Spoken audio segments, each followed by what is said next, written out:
নমস্কার। কর্পোরেশন থেকে এখন হঠাৎ করে প্রচুর টাকার বিল পাঠাচ্ছে। কী রকম? আমার 2-3টে ক্লায়েন্ট এসছে, তারা প্রপার্টি কিনেছে 8-10 বছর আগে। 8-10 বছর প্রপার্টি কেনার পরে তারা সঙ্গে সঙ্গে মিউটেশনও করে নিয়েছে। সেই সময়ে সমস্ত এলওয়াই তুলেছে, সমস্ত ডিপার্টমেন্ট থেকে নোটিশ দিয়েছে যে আর কোনো ট্যাক্স বাকি আছে কিনা বলতে। কোনো জায়গায় কোনো ট্যাক্স বাকি নেই, আগের ওনারের কোনো ট্যাক্স বাকি নেই। তারপরে ওরা প্রপার্টি কিনেছেন প্লাস মিউটেশন করিয়েছেন। মিউটেশনের সময়তেও কোনো ট্যাক্স বাকি ছিল, সেইগুলো ওনারা পেমেন্ট করে এবং মিউটেশনে নো আউটস্ট্যান্ডিং সার্টিফিকেট দিয়ে মিউটেশন করিয়ে নিয়েছেন। এখন আমাদের যে ক্লায়েন্ট তাদের নামে আছে। হঠাৎ করে তাদের কাছে নোটিশ এসছে, তার কেনার 10 বছর আগের ট্যাক্স বাকি আছে, সেটা এনাকে দিতে হবে। উইথ ইন্টারেস্ট সমেত করে প্রায় 8-9 লাখ টাকার বিল পাঠিয়ে দিয়েছে। এবং শুধু একজনের না, অনেকের কাছেই এসছে। মানে এটা একটা নতুন ইনকামের রাস্তা হয়ে গেছে, আননেসেসারি প্রেশার ক্রিয়েট করে লোককে ভয় দেখিয়ে। যাই হোক, তিনি আমার কাছে এসছেন, আমি শুধু তাকে একটা রিপ্লাই করে দিলাম যে আমি এত তারিখে কিনেছি প্রপার্টি, তার আগে আপনাদের ডিপার্টমেন্টে বিভিন্ন জায়গায় সার্চ করেছি, সব জায়গায় নো আউটস্ট্যান্ডিং সার্টিফিকেট দিয়েছে, মিউটেশন করেছি, মিউটেশনের সময় আপনারা নিজেরা দেখে নিয়েছেন কোনো ট্যাক্স ডিউ নেই।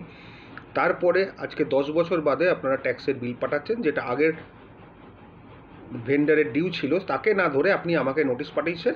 সুতরাং ইমিডিয়েট নোটিশটা ক্যান্সেল করুন, নাহলে আমরা রিট পিটিশন করবো, কারণ এটা আপনাদের নেগলিজেন্স, আপনাদের ফুল নেগলিজেন্স। আপনাদের পার্ট অফ ডিউটি ছিল সঙ্গে সঙ্গে ট্যাক্স কালেক্ট করা, আপনারা করেননি। এবং আমি যখন মিউটেশন করেছি তখন আপনারা মিউটেশন করে দিয়েছেন, কোনো ট্যাক্স বাকি থাকলে আপনারা মিউটেশন করতেন না, এবং তখন নিশ্চয়ই কোনো ট্যাক্স বাকি ছিল না। আর ওই রিসিট আমার কাছেও থাকার কথা নয়, আগের ল্যান্ডলর্ডের কাছে বা আগের ভেন্ডারের কাছে থাকার কথা। তা সত্ত্বেও আপনারা পাঠিয়ে দিয়েছেন এত টাকার বিল। সুতরাং বিলটা ইমিডিয়েট ক্যান্সেল করুন, যার ওনার তাকে ধরুন। যদিও আইন হচ্ছে যেখানে যার প্রপার্টি তাকেই কর্পোরেশন ধরবে।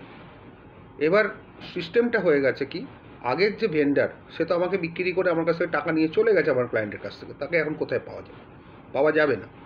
সুতরাং আপনার বাঁচার রাস্তা একটাই, টোটাল আপনার কাছে যে ডকুমেন্টস আছে সেটা দিয়ে কর্পোরেশনকে চিঠি করুন। চিঠি করে ওইটা নোটিশটা ক্যান্সেলেশন চান, এবং সেখানে অবশ্যই লিখে দেবেন এটা আপনাদের নেগলিজেন্স, আপনাদের ডিউটিতে ফল্ট আছে, আপনারা মিউটেশনটা আপনারা করেছেন এবং আপনারাই রিপোর্ট দিয়েছেন, কোনো আউটস্ট্যান্ডিং নেই, সব কিছু আপনাদের ফল্ট, তার জন্য আমরা সাফার করব না, ইমিডিয়েট নোটিশটা উইথড্র করুন। এই নোটিশটাকে ওরা যদি না শোনে বা না তোলে, আপনাকে আরও প্রেশার দেয়। এখন তো প্রেশার মানে মারাত্মক প্রেশার দিচ্ছে যে বাড়িঘর বিক্রি করিয়ে দেবো, ক্রোক করিয়ে দেবো, বিভিন্নভাবে ভয় দেখানো হচ্ছে অ্যাসেসিদের।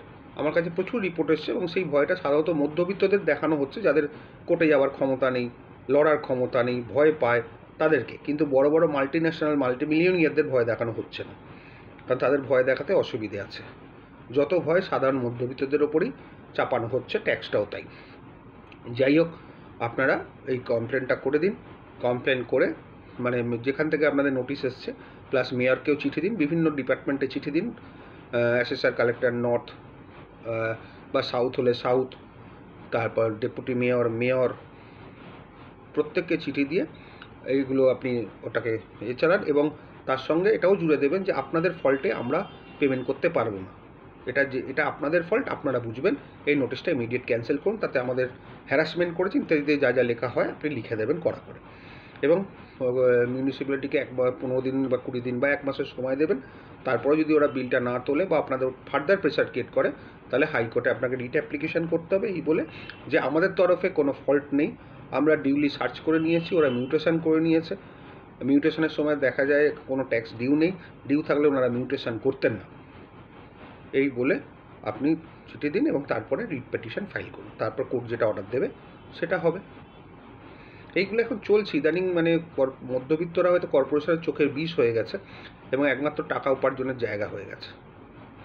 আদার্স যারা বড় বড় প্রপার্টি নিয়ে বসে আছে, প্রচুর টাকা ভাড়া পাচ্ছে, প্রচুর টাকা ভাড়া দিচ্ছে, কারেন্ট রেন্ট অনুযায়ী পাচ্ছে, তাদেরকে ধরছে না। ধরছে কোথায়? ছাপোসা মধ্যবিত্ত, এক চিলতে বাড়ি আছে, ঘর আছে, টেনেন্ট ভর্তি, পুরনো টেনেন্ট, যাদের ভাড়া উঠছে না, ভাড়া দিতে পারছে না, সেখানে স্কোয়ার ফিট হিসেবে রেট করে দিচ্ছে। আসলে আপনাদের দোষটা কোথায় জানেন? আপনারা কেউ রিপ্রেজেন্টেশন দেন না।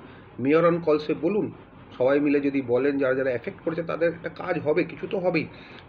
মমতা ব্যানার্জি আমাদের চিফ মিনিস্টারকে চিঠি লিখুন, তার মেল আছে, মেলে পাঠান আপনাদের অভিযোগগুলো। এটাতে নিয়ে বহুবার বহুজনকে বলেছি, কেউ গা করে না। সুতরাং যা হবার তাই হচ্ছে। নরমের ওপর সবসময় জোর বেশি ফলায়, নরমের জন শক্তের ভক্ত কথাতেই আছে। আপনারা নরম হয়েছেন বলে আজকেই হচ্ছে। যাকগে, ভালো থাকবেন, এই কাজগুলো করুন, তারপর দেখা যাবে।